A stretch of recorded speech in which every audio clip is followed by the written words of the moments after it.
Hatar Chappell Roan sina fans eller bara barn? Har vi förlåtit John Galliano? Och så vänder vi oss österut för Hygge 2.0. Det här är Mammons rike. Mammons rike. Bomberna faller över Teheran, Hormuzsundet är stängt och jag sitter här i en trygg studio tillsammans med Agri Ismail, Fredrik Strage och Saga Kavalin. Varmt välkommen! Jag tänkte om vi ska produktpresentera dig. Du är krönikör i DN och författare. En fruktad penna får vi säga i Sveriges största dagstidning. Hur känns det att vara fruktad? Ja, det är inte det jag har eftersträvat, men nu när jag är här så det känns ju inte dåligt. Så säger alla fruktade personer. De är ödmjuka. Saga, för att vara lite personlig här och gå direkt på dig. När hade du en kris senast?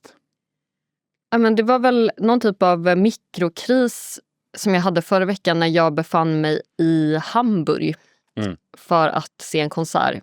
Konserten jättebra, Hamburg en katastrofal plats. Där vill man inte vara. Okej, den var geografiskt relaterad. Konserten? Nej, alltså krisen. Krisen hade att göra med Hamburg, exakt. Ja. Hamburg förorsakade krisen. Vad såg du för artist? Bandet Gis. Mycket bra.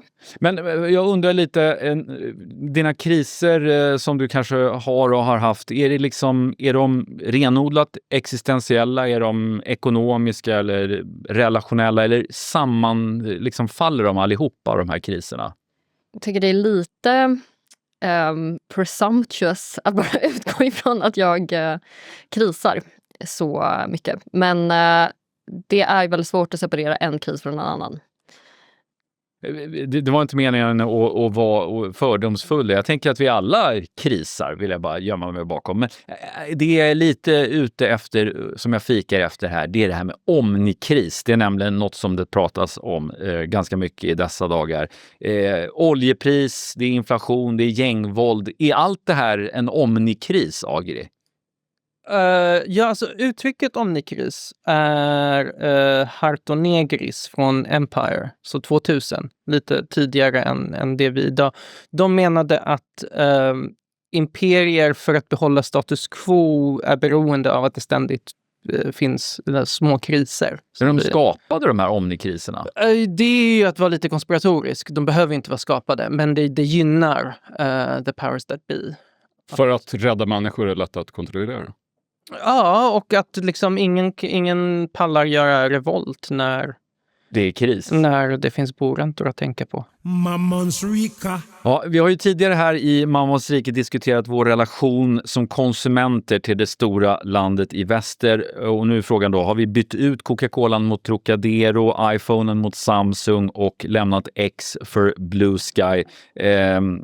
Saga, konsumerar du mindre amerikanskt nu än för 1,5-2 år sedan?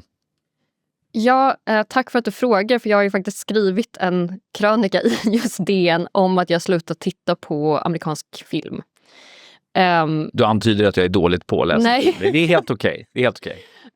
Men utöver just det här aktiva valet att sluta konsumera amerikansk just Hollywoodfilm, så tror jag svaret är nej, för att jag under den här perioden också varit i New York 2 gånger. Så jag tänker att det är lite att ta ut varandra. Men är det även, alltså, du vill ju att inte gå på bio och se en amerikansk film, men är det även hemma i streamingtjänster och så? Absolut. Att du väljer bort det? Oh ja, man kan ju inte vara vegetarian och äta fläsk. Men inte musik? Inte musik. Men jag skrev faktiskt också i den här texten att även om jag liksom inte aktivt väljer bort amerikansk musik, så känns den mindre och mindre intressant med vissa undantag. Alltså den amerikanska liksom populärkulturella dominansen och hegemonin håller ju verkligen på att försvagas. Ja, bra att du pratar hegemoni, för jag tänkte att vi ska lyfta blicken lite bara från Hollywood och musikindustrin. För i veckan så, det här är intressant, gick Danmark till val. Och vem som bildar regering, det är fortfarande oklart när vi sitter här. Men redan nu kan man konstatera att Mette Fredriksen, hon står sig betydligt starkare i opinionen än väntat. Politiska analytiker menar att det här är en direkt konsekvens av Donald Trumps hot om att invadera Grönland. Samma sak hände i Kanada där liberalen Mark Carney, han vann sensationellt valet efter att Donald Trump uttryckte en längtan efter att lägga beslag på hela Kanada. Fredrik, det här bevisar att ingenting går ut mot ett yttre hot eller en yttre fiende. Då kan man bli starkare. Apropå kanske det här som Agri var inne på att prata om kris. Jag tänkte på det. Hur ska Ulf Kristersson göra för att säkra sin makt? Om bara han kan få Trump att hota med att njuka hela Strängnäs så kanske högern vinner valet. Mm. Men hur gör man det? Hur provocerar man Trump så mycket? Ja, det är en bra fråga. Jag kanske vidgar den frågan lite. Tror ni att vi kommer få se någon slags Donald Trump-effekt i det svenska valet i september, Agri? Alltså det som både i det danska och kanadensiska fallet så har de ju haft politiker som har käftat emot Trump lite. Mm. Jag har svårt att se Ulf Kristersson ta den rollen, axla den rollen som typ Macron kan göra eller liksom Carney har gjort så. Vi är ju så måna om att bli älskade av pappa USA. Om Magdalena Andersson eller Nooshi Dadgostar skulle käfta emot och kanske inte någon egentligen skulle bry sig sådär. Men Trump har inte sagt så mycket om Sverige sedan det här Last Night in Sweden. Last Night in Sweden, det famösa uttalandet. Men jag hade en idé, tänk om vi skulle börja, för det gjorde man på 80-talet, busringde till Vita huset. Mm. På min skola, när jag gick i högstadiet, fanns det ett nummer som spreds. Man gick hem till folks föräldrar och så ringde man ett långt nummer som började på 1 och sen så svarade någon White House och så sa man något hemskt och sen la man på. Och det gjorde jag faktiskt på 90-talet, rapparen Big Fred. Ja. Rest in peace. Han brukade ibland när han var brusad ringa Vita huset och försöka starta kärnvapenkrig.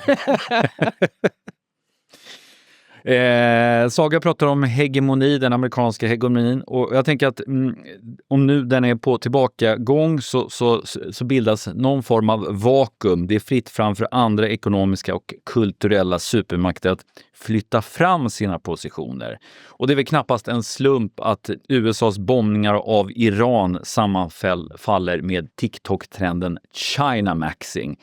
Agri, är det här något du håller på med, China Maxing? Aktivt, alltså som ett liksom medvetet val är det. Ja, det kan vara omedvetet också. Omedvetet så är det nog det. Min syster var i Kina för inte så länge sedan och jag bad henne köpa med sig lite så här det märket som gör Labubus Pop Mart, heter de så. Jag bad henne liksom bara roffa åt sig lite saker. Och så hade jag ett tag såna här träsandaler. Ni vet, i trä med ett litet snöre så. Tills jag var hos min kiropraktor. Hon bara, du ska inte ha dem. Och jag bara, är det för min rygg? Skulle hon bara, nej men du är bara dum i huvudet när du har dem. Så sen dess har jag inte haft på med dem. Men jag äger ett par träsandaler. Ja. Förutom träsandaler då så ska vi förklara begreppet China Maxing. Det är då att mustiga soppor, ramen till exempel, varma örtteer eller kanske bara ett glas kokt varmt vatten, sköna tofflor inomhus, inte nödvändigtvis av trä, och så bekväma kläder utomhus. Och äldre personer som jag och Fredrik till exempel, vi kan med ålderns rätt gå ut utomhus i nästan pyjamasliknande kläder. Det ingår också i China Maxing. Men sen är det även då tai chi, qigong och kung fu lär vara på frammarsch. Fredrik, jag tänker att du skulle må bra av lite ramen, meditation och ett par fotriktiga tofflor när du kommer hem. Det är häpnadsväckande. Allt du nämner här om China Maxing är ju oerhört tråkiga saker. Ja. Alltihop. Det är fascinerande att ett så stort land har levererat så lite popkulturellt. Jämfört framförallt med andra asiatiska länder som Sydkorea och Japan som är kulturella stormakter. Men Saga, har du koll på något intressant kinesiskt musik eller? Nej, alltså ingenting. Det är ju verkligen som du säger. Jag tror att Kina har varit otroligt dåliga på att lyckas etablera någon sorts inflytande över västerländsk populärkultur överhuvudtaget. Det skriver faktiskt också Martin Gelin om i den här boken Mjuk makt som jag refererade till i tidigare nämnda krönika. Att liksom trots väldigt så idoga försök att sprida musik och framförallt film till västvärlden så finns det något i det här liksom väldigt övertydliga, klumpiga propagandametodiken som liksom inte vibar med oss i väst. Det funkar liksom inte. Men jag tänker att det är samtidigt något ganska sådär defensivt, något ganska sunt i att liksom gå ner i tempo, sätta på sig ett par tofflor, dricka lite kokt vatten. Kan det här vara, är det en medveten påverkanskampanj? Vad tror du, Agri? Alltså, man måste ju tänka också att så här, förlagen fick ju jättemycket pengar av Hygge. Det gick ju jättebra. Så Hygge 1 sålde skitmycket. Den danska påverkanskampanjen. Ja, precis. Och sen skulle liksom man bara sälja mer Hygge. Och de försökte ju med en lagom grej. Så här, brittiska förlag hade så här lite böcker om lagom. Att det är nästa trend. Och det tog aldrig fart på det sättet. Hur tjänar man pengar på lagom? Ja, Konsumera lagom. Det var ju det som var liksom lagom. kärngrejen. Alltså, det gick liksom inte. Men jag tror att det finns ju en inbakad mått av rasism i det här också. Den kinesiska visheten. De är visa, de vet hur man lever ett liv fullt av harmoni. Och om vi bara kan göra lite tai chi och ha på oss våra trätofflor så kommer allt bli bra. Det var typ något år sedan som de hade, gud vad hette det där? Att man skulle vara sunkig på jobbet i Kina. Att man inte skulle bry sig. Det har man alltid varit i Sverige. Att man skulle liksom gå dit och inte se ut som att man försökte för hårt. Ja. För att liksom karriär är en lögn och vi kommer aldrig komma dit. Och det var ju en organisk rörelse som uppstod i Kina. Medan mycket av det här känns som typ influencers som bara, om vi paketerar det här så kan vi sälja konceptet. Så ser jag det, jag vet inte. Men soft power, har ni några framtidsspaningar? Vad kommer nästa liksom soft power inbrytning komma ifrån? Finns det några utländska makter här som har något att lansera? Vad tror ni? Alltså jag tänker att Grönland är en potentiell kandidat. De har väl liksom allt att vinna, inget att förlora på att aggressivt försöka lansera sig som nästa populärkulturella stormakt. Ja. 30 olika ord för snö kanske Till kommer. exempel, jag menar det var ju nästa år 30 år sedan Fröken Smillas känsla för snö blev en succé. Den kanske kan göra någon sorts comeback med Zendaya i huvudrollen eller något sånt där. Skulle man kunna tänka sig. Ja. Hör ni det, alla som lyssnar eller tittar på Mammons rike? Grönlands påverkanskampanj, alltså soft snow power, det kommer. Glöm aldrig vad ni hörde det. Det är lite fördomsfullt att bara tänka på snö med Grönlandet. Du ska inte komma och snacka om fördomar mot grönlänningar, Fredrik Strage. Du ska vara tyst, du ska veta ut. Okej, vi fattar. Kultur. Men först och främst måste man väl ändå ha koll på plånboksfrågorna. Kom över till Fråga Magda. Vi gör det okrångligt.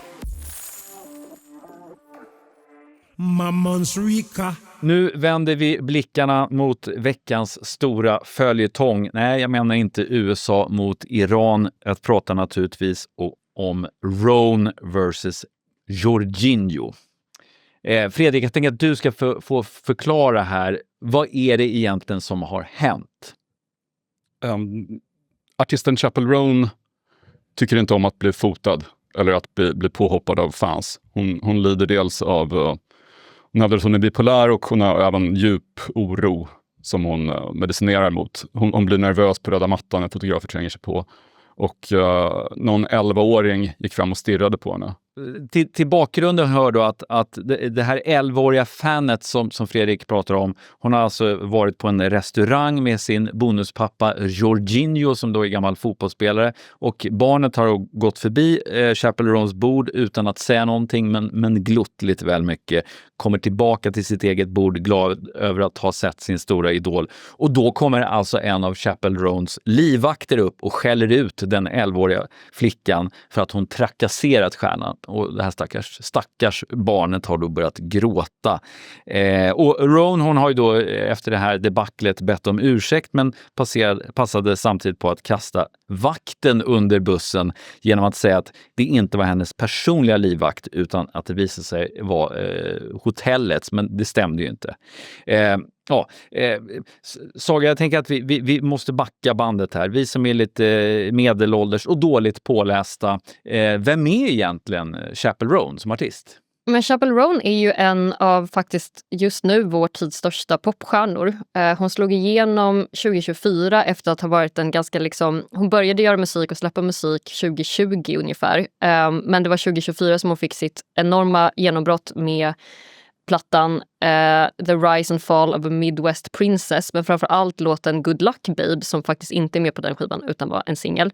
Och den här singeln blev en så sommarplåga under den sommaren, och samtidigt var Chappell på en massa festivaler och andra låtar från den här skivan började klättra upp på topplistorna, och hon gick från att vara en relativt nischad, ganska smal, alternativ popartist till att bli ett populärkulturellt fenomen i princip. Och till saken hör också att hon under den här meteorvägen upp som hon hade då under 2024 mot slutet av det här året la upp videos på TikTok där hon i princip skällde ut sina fans eller sa att det är inte okej att bli arg på mig för att jag inte vill krama er när ni kommer fram till mig på stan. Jag är bara en människa som alla andra, och det är ni också. Det här är inte ett okej sätt att bete sig på, och det här mötte hon ju väldigt mycket kritik för, och nu är det lite som att historien upprepar sig. Okej, såna här incidenter på restaurangen, den ska sättas i en kontext. Jag tror att man behöver göra det. Det här är inte hennes första rodeo med att få kritik för sin attityd mot sina egna fans. Men skulle du hålla med om att det här nästan har blivit en del av hennes varumärke? Att hon är lite tvär mot folk som kommer nära, och det är därför man kanske gillar henne, för de flesta andra är så tacksamma när de får gå på röda mattan framför röda fotografer. Hon är lite vad Sean Penn var på 80-talet när han slogs med fotografer. Extremt begåvad person som verkligen inte gillar att bli fotad. Ja men precis, för att det som får Chappell Roan att sticka ut är ju dels det här att hon klär sig i drag, hon har väldigt extravaganta scenkostymer och arrangemang, samtidigt som hon gör musik som är ganska lättsmält och kommersiell och poppig. Och det här då i kombination med att hon är lite så, säger vad hon tycker, bryr sig inte om vad andra tycker om henne, är uppriktig, kan vara rakt på sak, har ju blivit en del av hennes persona, men jag kan ju känna att jag uppskattar det väldigt mycket, för att jag gillar ju en person som till exempel Courtney Love som är lite stökig, och där kan man ju också säga att Chappell Roan, det är inte som att hon har blivit full och slagit någon eller rakat av sig håret eller kastat en sko eller så som andra artister händer förhoppningsvis snart. Men det kanske händer snart. Men jag skulle säga att just 11-åriga tjejer tillhör huvudmålgruppen för Chappell Roans musik. Det är ett spann mellan bögar i chaps och rosa cowboyhatt och 11-åriga tjejer skulle jag säga, som hon drar sig på. Okay. Har du fattat varför de bytte namn? Hon heter Kaylee Amstutz, vilket är svincoolt namn. Om det är elektroartist. Men ikväll spelar den tyska trans-DJn DJ Amstutz på Berghain. Det är ett svinbra namn. Chappell Roan är så här, ja. Jag kan nog förklara varför hon bytte namn. Jag vet inte om jag behöver göra det. Det är att se DJ Amstutz. Nej, men uppenbarligen Chappell Roan, jag tänker att det är enklare att uttala och lägga på minnet om man är till exempel en 11-årig tjej. Ja, sen har ni ju, den här låten som Saga nämnde, Good Luck Babe, den stora hitten, är ju oemotståndlig oavsett vem man är. Det är en kärlekslåt om en lesbisk kvinna som har flörtat med en straight kvinna, och den lesbiska kvinnan säger till henne att försök att glömma det vi har, du kan kyssa 1000 killar i barer och lycka till med att glömma mig. Det är som att få världen att sluta snurra. Du kommer aldrig lyckas med det. Den alltså som mini-drama så är den låten ett sånt mästerverk. Jag tror att när man räknar sen bästa låtarna det här decenniet kommer den hamna väldigt, väldigt högt. Oj. Ja, men det är otroligt verkligen. Ja, men är ni superfans alla tre här? Nej. Då inriktar jag mig på Agri här. Alltså, okej att man beter sig som en idiot mot sina fans, men det kräver ändå någon viss form av berömmelse och en verkshöjd. Har Chappell Roan nått dit? Kommer hon någonsin nå det? Nej, men för mig så Chappell Roan har en jättebra låt som är Pink Pony Club. Ja, that's it. Ja, den är typ väldigt, väldigt högt upp. Hot to go är väl bra, alltså den är inte dålig. Vad heter den? Femininomenon? Det är precis det den heter. Ja. Alltså allt i den är jättebra förutom texten. Texten är så otroligt pinsam att man inte kan, men den är liksom uppbyggd på ett fantastiskt sätt och så. Jag tror inte hon är där än att kunna liksom spöa journalister på Thailands flygplats som Björk gjorde. Björk hade inte kunnat göra det vid debut. Det var liksom vid Post och Homogenic som hon liksom började gå så långt. Jag kände att nu pikar jag som artist. Dags att slåss med fotografer. Men Saga, okej, du gillar det här lite aviga sidan, men jag måste ändå sätta mig på någon slags pappas stol här. Vad är det för fasoner här att behandla sina fans, sina konsumenter på? Alltså jag är så trött på att artister just behandlar sina fans, alltså de som lyssnar på deras musik, som en sorts konsumenter och alltid ska vara så hovsamma och tacksamma och det var ni som tog mig hit och jag är evigt tacksam. Liksom, jag lyssnar inte på Chappell Roan för att jag vill göra henne en tjänst. Jag lyssnar på henne för att jag tycker att hon gör jättebra musik och det kommer jag tycka även om hon liksom sparkar en 11-åring i huvudet. Jag kanske kommer bara ta tillbaka det. Men... Ja. Glöm inte vad Bob Dylan sa en gång. Bara för att du gillar det jag gör så inte jag skyldig dig någonting. Nej. Bra upptakt, för att jag undrar lite över det här med fansens relation till stjärnorna, och jag undrar, är det vanligt att man går fram till kändisar? Jag gick ut på stan i den svenska verkligheten och pratade med folk. Det här är resultatet. Ja, nu har vi stått på Sergels torg i 5 minuter och inte sett en enda autografjägare. Något som inte stämmer här. Har du någonsin gått fram till en vilt främmande känd person på stan någon gång? Nej. Jens Malmlöf. Vem är det? Han spelar Hofmeister. Och vad sa du till honom? Jag sa att du är fantastisk. Nej, Aldrig? nej, Aldrig bett om en selfie? nej, ja, det är inte. Kommer du göra det, tror du? Det tror jag inte. Nej, det har jag inte gjort, men jag var på väg att liksom säga hej till en känd person på NK. För jag tänkte, jag känner ju honom. Men så kom jag på, nej, jag känner ju inte honom. Och vem var det? Det var Niklas Strömstedt. Nej, det har jag inte gjort. Aldrig bett om en selfie? Faktiskt inte, nej. Många gånger i mitt liv. Vem var det senaste? Det var prins Nikolas av Grekland. Oj, vad sa du till honom? Jag sa att vi är kompisar och vi har känt varandra sedan internatskoletiden, men du gick på en annan klass än jag. Här är jag. Ja, det var sista gången. Kanske går upp till Stadsteaterns personalingång så vi kan haffa något högdjur. Peter Andersson eller Lena Olin kanske ett utav. Ska man som kändis, kanske inte om man är prins då eller ex-prins, ska man liksom acceptera att folk kommer fram och är vänliga och bedyrar sin kärlek? Nej. Det är ingen som tycker det är kul om folk springer på hela tiden och ska prata med dem. Så man måste respektera att det där gör. Det kommer små gulliga barn. Ja, barn, det är en annan sak. Det är väl en del av livet. Man väljer väl det livet. Och om folk ser upp till en så måste man väl vara lite snäll kanske. Men samtidigt så beror väl det på hur man blir approachad också. Om man inte blir approachad på ett bra sätt så reagerar man ju inte bra heller. Hur hade du reagerat om man sa jag vill vara i fred, låt mig vara? Då hade jag gått därifrån, omedelbart. Du är väluppfostrad. Faktiskt. Lena! Ja, Har ni gått fram till någon? Absolut. Det har hänt. Senast var det Pia Sundhage, fotbollscoach. Hon ställde upp på en selfie. Hon har jag också gått fram till. Har du? Jo, men för att tacka, för hon skickade en video där hon hade skrivit en låt till en kompis som skulle gifta sig. Och sen såg jag henne på stan. Men sen det kom fram en ung kille, eller en tjej till mig, och frågade om hon kunde få en autograf till sin kille. Och jag blev jätteglad. Hon säger så här, kan du skriva till Johan från Jan Gradvall? Men det är roligt med det, Fredrik. Vet du de här små tecknen liksom på att man håller på att tappa det? Ja, det är härskarteknik. Men det är roligt med det, Fredrik, för du är ändå väldigt tolerant mot den här kändisar som är svinaktiga mot sina fans. Men jag har ju varit på stan med dig några gånger och det finns ingen som är så vänlig och tillmötesgående mot sina unga fans som du. Baksidan med det, ja, vad är det? Att om jag åker utomlands så det har vänner påpekat för mig att jag blir lite sur och kinkig när det har gått en vecka och ingen har kommit fram. Jag kan inte tänka mig ett mindre attraktivt karaktärsdrag än att bli lite ledsen för att ingen kommer fram. Och sen när vi är tillbaka, när jag landat på Arlanda och någon kommer fram, då är det så här, ursäkta, jag säger ja! Ska vi ta en selfie? Så, nej, jag undrar bara, vad ligger security någonstans? Ja, bekräftelsebehovet. Det finns hos folk. Det är inte bara så att kändisar inte gillar att... Jag hörde en fantastisk historia om Anita Ekberg när hon bodde utanför Rom. Det var väl kanske på 70- eller 80-talet.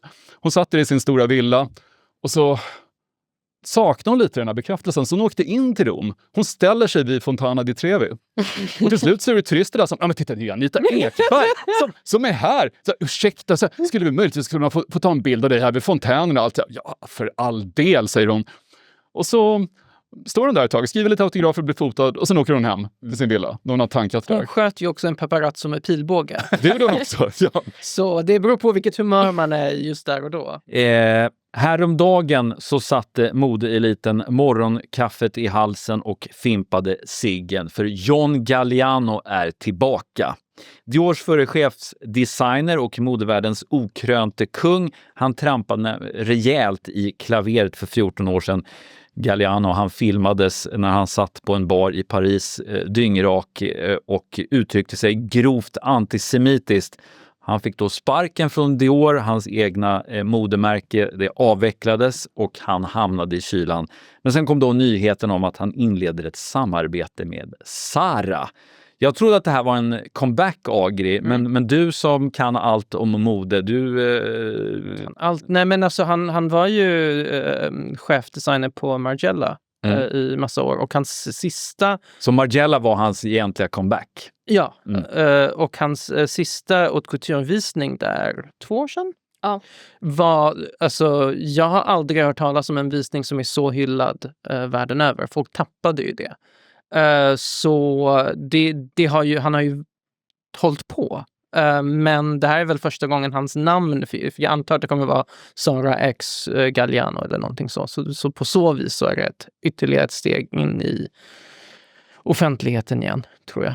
Men varför är det här stort då? Varför är John Galliano liksom ett namn? Nej, men hans, som du nämnde tidigare, när han var på Dior, framförallt liksom under 90-talet, så han gjorde ju liksom ikoniska kreationer. Dior Saddlebag, om jag kan Galliano rätt, var det han som lanserade till exempel, som fortfarande är en av deras mest klassiska väskmodeller. Slipklänningen var ju han den som liksom lanserade brett, som alltså är en sån bias cut slipklänningen, som är den så här mest basic, eleganta liksom klänningsmodellen. Men sen så var han ju också extremt inflytelserik för att han var så experimentell och extravagant. Lånade mycket från olika kulturer på ett, nu så här i efterhand kanske lite problematiskt men roligt sätt. Han approprierade fritt. Det kan man säga. Men precis, sen är det ju det här att han har ju försökt liksom smygas in i offentligheten igen. Den här väldigt, väldigt omsusade Margiela-visningen var ju kanske steg 1, och sen så kom det en dokumentär om honom samma år som liksom berättade hela historien, och där han fick liksom vara ångerfull och prata om sitt missbruk och prata om sina ätstörningar och prata om sin depression och psykiska ohälsa och så. Men det här med Zara, det är svårt att ta in faktiskt. Det är stark tobak. Men du, vad är skillnaden mellan det John Galliano har gjort och det till exempel Kanye West har gjort? Är det samma andas barn här? John Galliano har väl i alla fall haft någon typ av missbruksproblem, medan Kanye West är psykiskt sjuk. Jag tror man kanske kan jämföra Galliano mer med Mel Gibson, som hävde ur sig väldigt antisemitiska saker. Men mer eller mindre förläts av Hollywood. Varför har modevärlden högre moraliska krav på kändisar än vad Hollywood har? Nej, men alltså, men Galliano har ju haft en vän i den avgående Vogue-redaktören Anna Wintour har ju alltid varit så här: han är ett geni, vi måste hitta ett sätt att få tillbaka den här mannen. Så han har ju haft backning, men i till exempel Diors fall, det här var ju innan hela världen gick och blev fascistisk. Men nu skulle det kanske vara mindre av ett problem. Men då när Natalie Portman, som precis hade signat för att vara så här, deras smink- och parfymkändis på Dior-affischerna, hon bara, om han är kvar, då är jag borta. Liksom.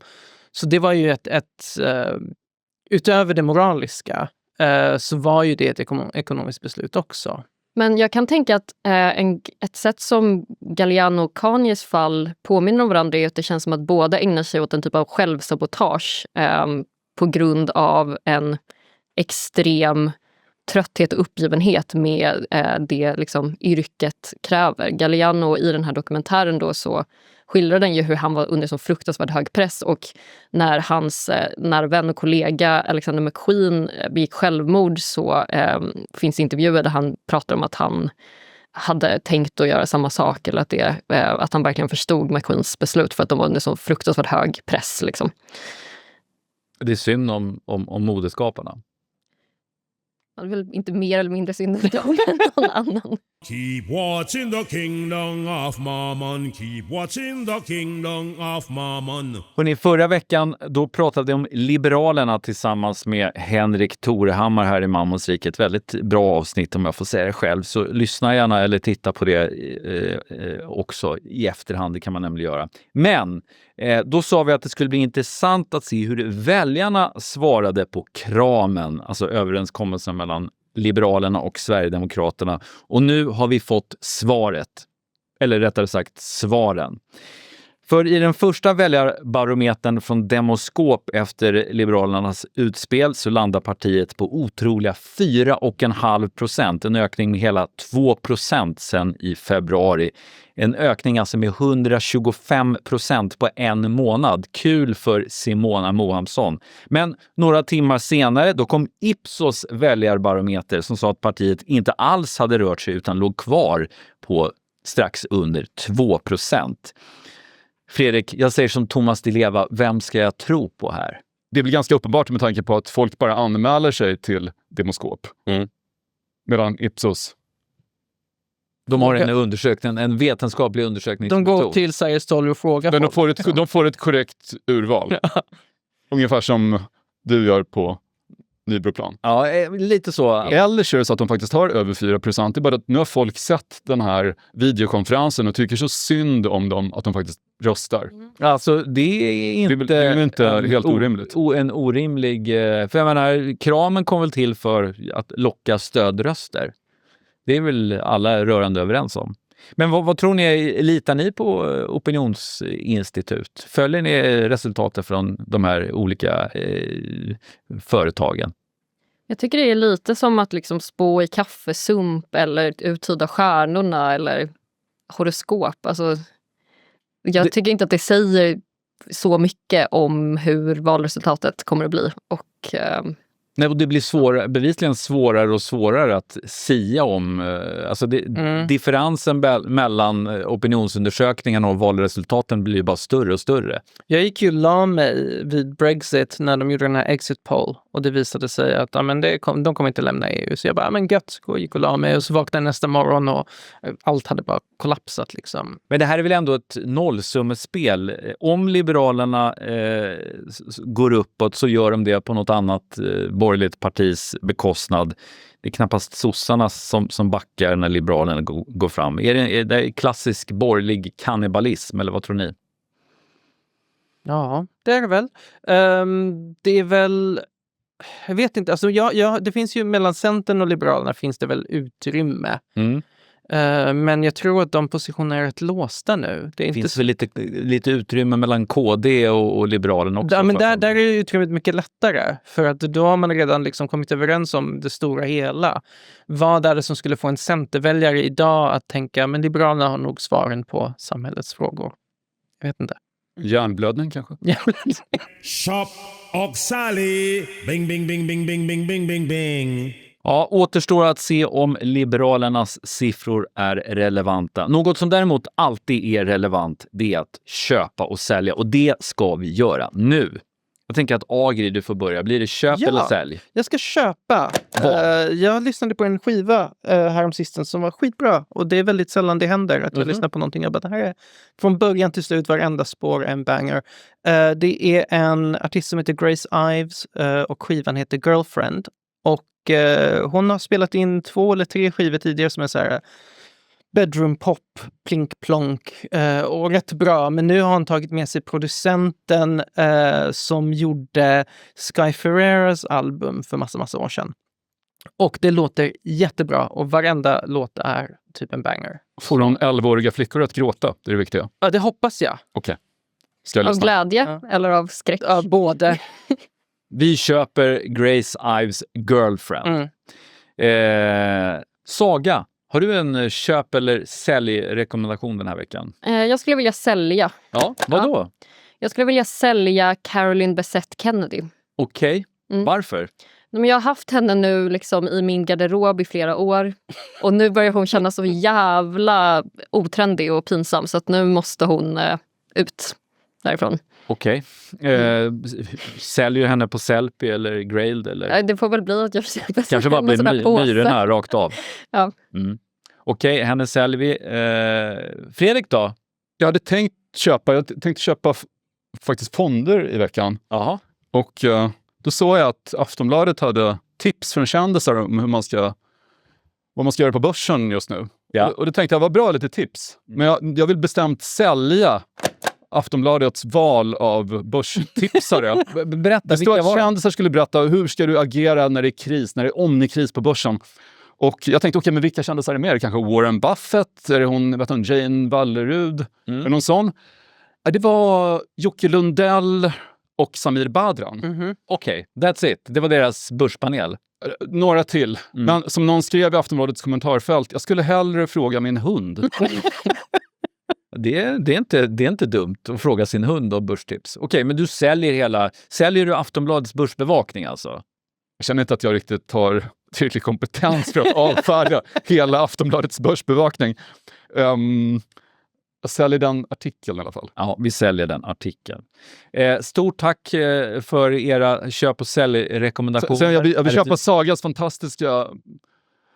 Dita Von Teese, Marc Jacobs hudcancerkampanj. Ja, hudcancer-t-shirtar. Jag ska ut och leta efter en sån nu ikväll faktiskt. Den ska jag köpa i alla fall. Jaga Mammons rike, det kan ju du som tittar eller lyssnar göra, och då får du jaga oss en vecka, för vi är tillbaka precis just om en vecka. Se oss och lyssna på oss igen då. Nu säger vi tack och hej. This is the end and we will be back. The kingdom of Mammon. Det här var en produktion från EFM. Ansvarig utgivare Anders Hägerstrand.